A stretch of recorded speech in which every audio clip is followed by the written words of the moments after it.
Bonsoir, donc Marie et Gilles. Nous avons donc 4 enfants qui ont de 11 ans pour l'aîné jusqu'à 3 ans. 3 ans et demi, 4 ans. Pour la dernière, donc on est vraiment dans l'âge enfant, on n'est plus des bébés, on commence à peine l'adolescence. Donc on habite à Châteauneuf-de-Galorre, donc on a une très bonne école tenue par les foyers de charité à Châteauneuf-de-Galorre. On habite là depuis 2 ans et avant on a passé 10 ans à Marseille, donc sur une réalité qui est beaucoup plus proche que certainement un grand nombre connaissent, avec des écoles et un environnement qui est beaucoup moins chrétien au quotidien. On a réfléchi donc, au sujet que nous avait donné le Père Bernard. On a pensé que si on voulait le bonheur de nos enfants, il fallait leur donner le meilleur. Et le meilleur, c'est ce qui existe au fond de notre cœur, c'est ce que Dieu y a mis. C'est donc la loi naturelle qui est, comme disait le Père Bernard, un petit morceau de Dieu finalement au fond de nous, et qui a été formulé sous la forme des 10 commandements.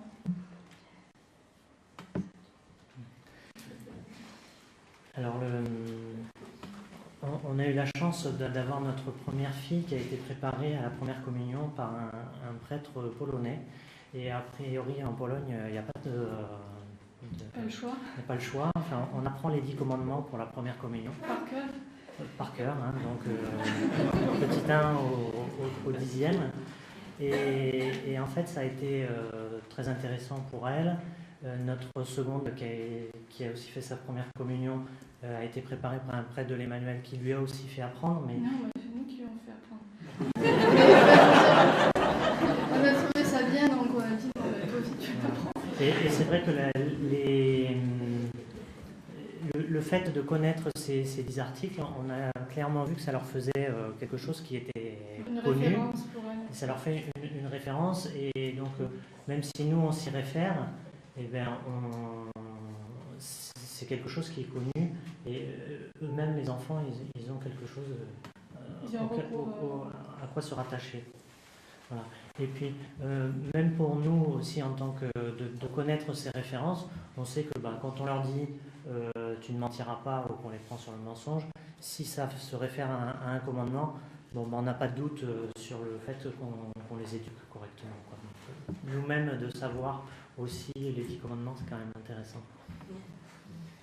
Alors, de toute façon, on pense que pour leur faire passer un petit peu le message, d'abord notre exemple est primordial. Notre exemple, notre pauvre exemple, on va dire, parce que on fait ce qu'on peut. Mais on pense aussi que par rapport à la prière qu'on peut avoir, le Seigneur fait le reste. Et puis on pense qu'on doit prier pour nous demander les grâces de l'éducation et puis demander leur sanctification aussi. Voilà, ça nous paraît très important en plus de l'exemple. Alors en fait, on commence à voir un peu les premiers problèmes au moment de la maternelle. Donc on a eu par exemple notre aîné ou la maîtresse qui nous a convoqués en nous disant que l'aîné volait les goûters des autres. Le chocolat. Parce qu'ils étaient au chocolat. Ils l'ont donné avec beurre et pain beurre. Voilà, donc il a fallu apprendre qu'on ne volait pas, et on a quand même donné du chocolat pour le goûter, c'est la facilité. Et puis nos 4 enfants nous ont tous fait le coup entre 2-3 ans.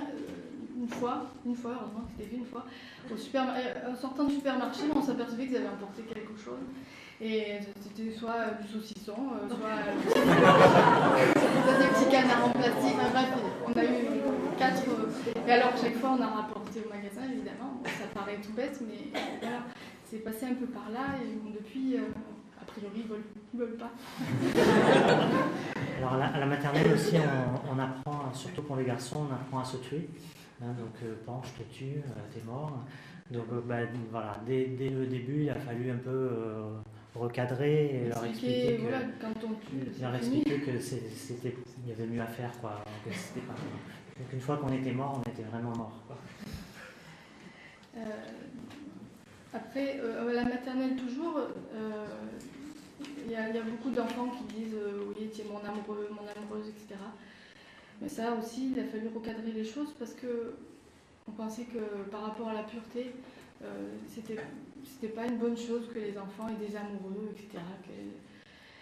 Ils avaient bien le temps plus tard de penser à tout ça. On leur a dit qu'évidemment ils pouvaient préférer un tel ou tel ami, même garçon ou fille, enfin en fonction de.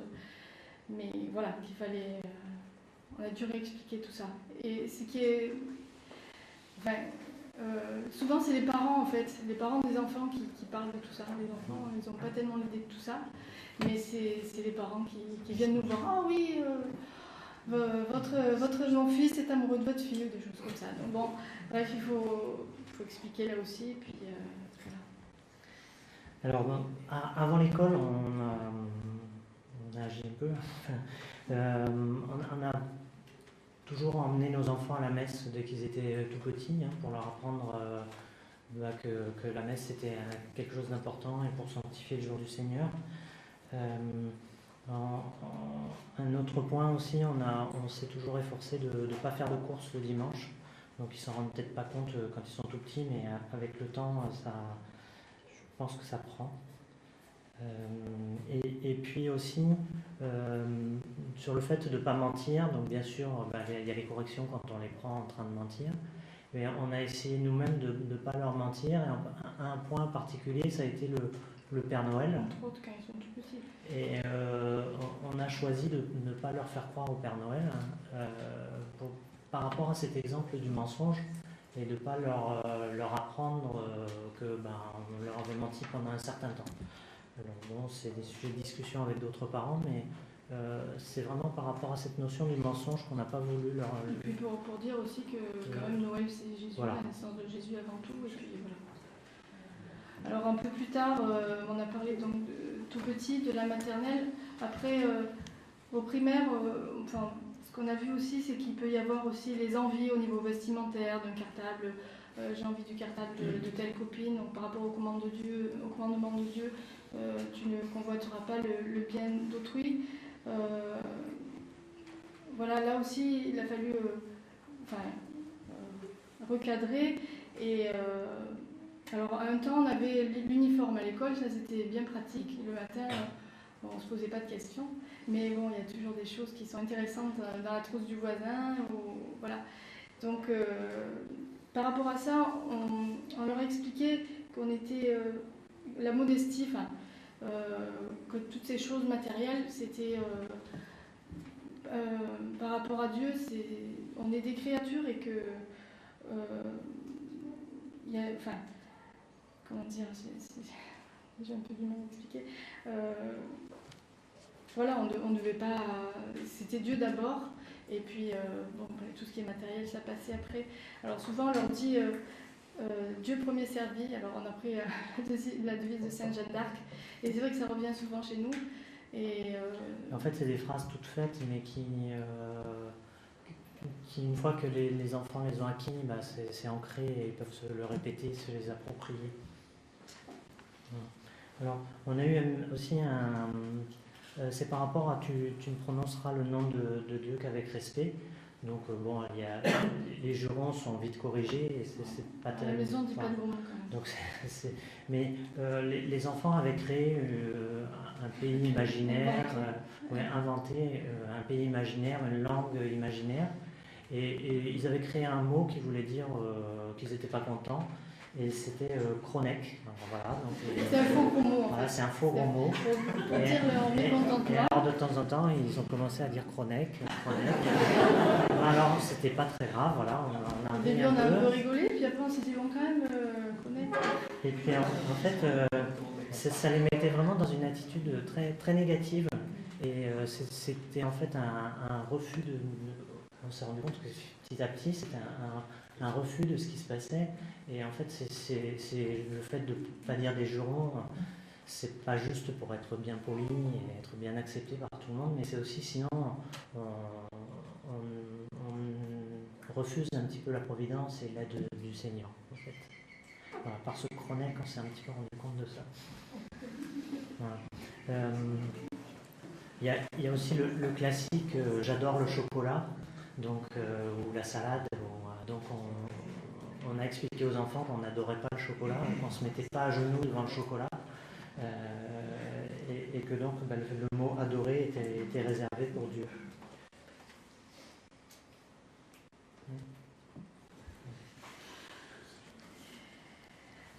Donc en fait là on vous a parlé des influences par rapport à l'école, aux autres enfants, mais bon, évidemment il y a d'autres influences que nos enfants peuvent subir, notamment les médias, la publicité, la littérature enfantine aussi.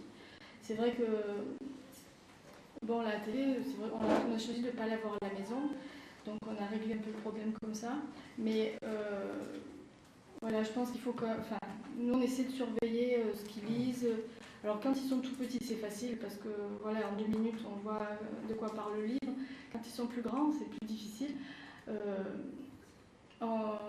on fait confiance aux librairies catholiques, voilà. Mais par exemple quand on va à la médiathèque, souvent j'amène les tout petits, les plus jeunes à la médiathèque. Et même pour les tout petits, pour les enfants tout petits, jeunes de 3 ans, il y a des choses vraiment pas belles. Alors quand ils ne savent pas lire, c'est pratique, on dit oh, c'est pas beau, on en prend un autre. Mais il y a des choses, voilà, tout de suite on parlait de la loi du gender, voilà. Il y a par exemple J'ai 2 papas, c'est fantastique, des choses comme ça, déjà pour les tout petits. Donc bon voilà, même quand on va dans les supermarchés, on feuillette un petit peu tous les livres, même pour les plus âgés, c'est vraiment, il y a vraiment des choses pas belles. Et comment les supermarchés, je sais pas, si les potes géants ou... Non, c'est chronique les enfants. D'accord. Voilà. Alors en plus de l'influence Oui, un autre point du relativisme que les enfants nous ramènent, c'est je fais ce que je veux. Enfin, ça c'est ce qui revient, donc on est obligé de corriger, et les 10 commandements elles viennent pour ça, parce que voilà, enfin, on fait pas ce qu'on veut. Et puis donc l'influence elle est aussi portée par par les adultes qui nous entourent, donc que ce soit le personnel éducatif, mais aussi les parents, les grands-parents, les oncles, les tantes. Donc on est obligé de mettre en garde les enfants, malheureusement, sur certains comportements. Les membres de notre famille, on pense à des personnes qui vivent en concubinage ou des choses comme ça. On est obligé de leur dire, voilà, c'est pas bien ce qu'ils font. Maintenant, il faut continuer à les aimer, à prier pour eux. Prier non pas par condescendance, mais prier parce qu'on les aime et qu'on veut mieux pour eux. Voilà. Voilà. Oui, c'est ça. Donc même s'il y a on est obligé d'expliciter les comportements qui ne seraient pas conformes, de manière à ce que les enfants puissent bien différencier les actes et les personnes. Parce qu'on peut avoir des amis ou des personnes de notre famille qu'on aime, mais qui ne se comportent pas correctement sur certains domaines. Alors ce qu'on essaie de faire, on entend répéter souvent dans les sessions Notre âme des neiges, c'est de demeurer les principaux éducateurs. Parce que c'est le Seigneur qui l'a voulu comme ça, on a cette charge-là. Alors en fait, en discutant, on se disait que finalement l'obéissance au commandement, c'était peut-être pas des efforts surhumains à faire d'un coup, il ne s'agit pas de marcher sur les mains ou d'apprendre le chinois, mais c'était plutôt des petits efforts mis bout à bout. Et si on prend une habitude, en fait, l'effort devient petit. Je ne sais pas si c'est très clair. Quand les bonnes habitudes sont prises. Petit à petit, si on n'a pas l'habitude de mentir, ça choque un peu plus. Tandis que si on prend l'habitude de mentir dès le début, le fait de ne plus mentir sera beaucoup plus difficile. Donc, on pense que